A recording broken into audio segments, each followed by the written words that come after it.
طے کریں, یہ ہماری وہ. لیکن بہرحال یہ تو صدقہ جاریہ ہے آپ کی. اس میں گلے وہ ہے کاہو, خرفہ, کاسنی, تخم خربوزہ, تخم کھیرا اور زرشک شیری. یہ جو ہے ہیپاٹائٹس بی کے لیے اس کا 100% رزلٹ ہے بی کے لیے. جو سی ہے اس کا 70% رزلٹ ہے اس نسخے سے. اس کا جوشاندہ سا بنا کے پینا ہے اور کچھ نہیں کرنا. اور اس کے ساتھ ساتھ ہمدرد کشی کو ایک میڈیسن ہے وہ ساتھ وہ ہم دے دیتے ہیں. اچھا, ایک تاثر یہ کہ اگر ہم کسی دکان پر جا کے یہ اجزاء خریدتے ہیں, نباتاتی چیزیں لیتے ہیں, بظاہر آپ کو اس کی کریڈیبلٹی اس لیے نہیں لگتی کہ اس میں گرد بہت ہے یا اس کی ایکسپائری ڈیٹ کا آپ کو نہیں سمجھ آتا کہ اس کو بنفشہ اور عرقے ناب کو کیسے آپ اس کو اسپیسیفائی کیسے کریں گے. کیا اس کی بھی ایکسپائری ہوتی ہے جڑی بوٹیوں کی بھی؟ جی بالکل ایکسپائری ہوتی ہے اس کی. جب میڈیسن بن جاتی ہے تو وہ 3 سال تک تو ایکسپائری نہیں ہے. جب 3 سال بعد ایکسپائری جب ہو جاتی ہے اس کے بعد اس کا نقصان کم از کم کوئی نہیں ہے. اگر فائدہ نہیں ہے تو نقصان بھی نہیں دیتی. لیکن جڑی بوٹیاں بھی ایکسپائری ڈیٹ اس کی بھی ہوتی ہے.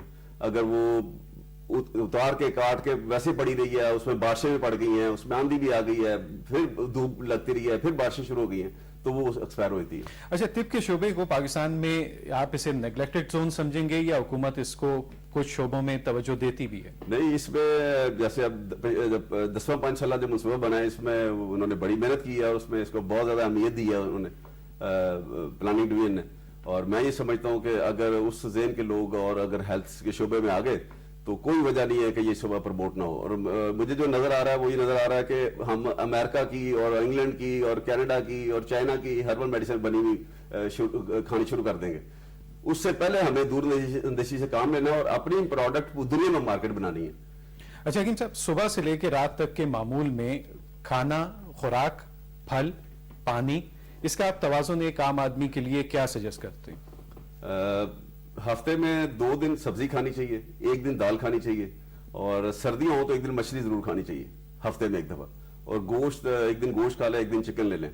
ڈیلی بیسس پہ یہ مرغن غذائیں ہیں اور یہ وہ سب نہیں. اچھا, آپ حکمت میں بڑے کے گوشت کو ذرا اوائڈ کرتے ہیں؟ اس کا اس لیے کہ اس میں ہضم ہونے کا پروسیس جو ہے اس کو 8 سے 10 گھنٹے ہے, اور لوگ آرام دہ ہیں, ایئر کنڈیشن بیٹھتے ہیں, گاڑی میں بیٹھ گئے یا موٹر سائیکل میں بیٹھ گئے, گھر آ گئے, آفس چلے گئے, ان کا چہل قدمی کوئی نہیں ہے, اس لیے میں بڑے گوشت سے ہم لوگ کو. اچھا, بہت سے لوگوں کا پانی پینے کا معمول کم ہوتا ہے اور کبھی اچانک چکر آنا, گر جانا, بے ہوشی طاری ہو جانا, کہ فزیکل میکانزم میں آپ کو دیکھنے میں وہ شخص فریش لگے گا لیکن ایک اچانک کولیپس کی صورت بھی آتی ہے کبھی موسموں کے درمیان.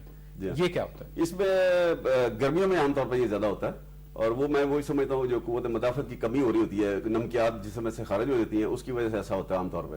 لیکن بعض اوقات اگر شوگر کا پیشنٹ کوئی نہیں بھی ہے تو اس کی شوگر بھی لو ہو رہی ہوتی ہے, ایک وہ وجہ بھی ہوتی ہے. پھر نروز بندے کمزور ہوتے ہیں, اس کی وجہ سے ایسا ہوتا ہے. تو وہ پیشنٹ ٹو پیشنٹ دیکھ کے ہم ان کو سجیسٹ کرتے ہیں کہ وہ کیا ترتیب رکھے اپنی. اچھا, ایلوپیتھی وغیرہ میں یہ ڈاکٹرز تجویز کرتے ہیں کہ اتنی کیلوریز آپ کی ڈائٹ کا حصہ ہونا چاہیے, ناپ تول کا ایک نظام ہے ان کا کہ اتنے 1000 کیلوریز اتنے سینکڑوں کے حساب سے جو بھی بنتی.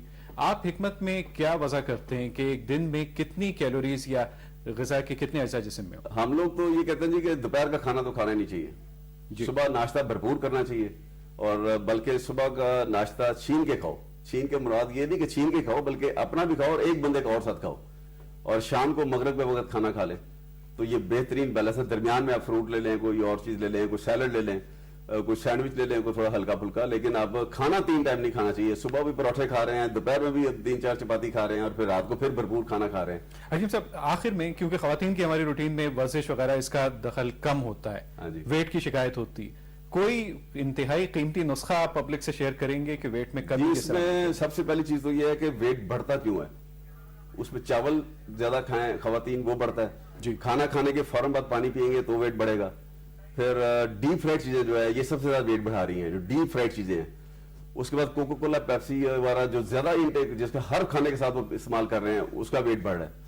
تو اس کے لیے وہ سفود محزل کا ایک نسخہ ہے, وہ 16-17 چیزیں اس میں, اس کا کمبینیشن ہے ایک. اس کے ساتھ مجون محزل ہے, اور پھر یہ لیمو کا پانی, گرم پانی میں لیمو ڈال کے اور 1 چمچ شہد ڈال کے وہ استعمال کیا جائے. اور کانسٹیپیشن نہیں رہنی چاہیے. اس صورت آپ سے یہ پیشنٹ ٹو پیشنٹ اس کو. حکیم صاحب, آپ کی آمد پر بہت بہت شکریہ. بہت شکریہ, تھینک یو. جی ناظرین, آپ نے گفتگو سنی حکیم حفیظ صاحب سے, رضوان حفیظ ملک صاحب, ان سے بات چیت ہم نے کی اس موسم کے تناظر میں, اور پاکستان میں ہم اپنے ایٹماسفیئر سے اپنی صحت کو بہتر کرنے کے لیے کن چیزوں سے فائدہ اٹھا سکتے ہیں. بات ہوئی, ٹرانسمیشن مکمل ہوتی ہے. زبیر صدیقی, شیلا رضوان آپ سے اجازت چاہیں گے. اللہ حافظ. اللہ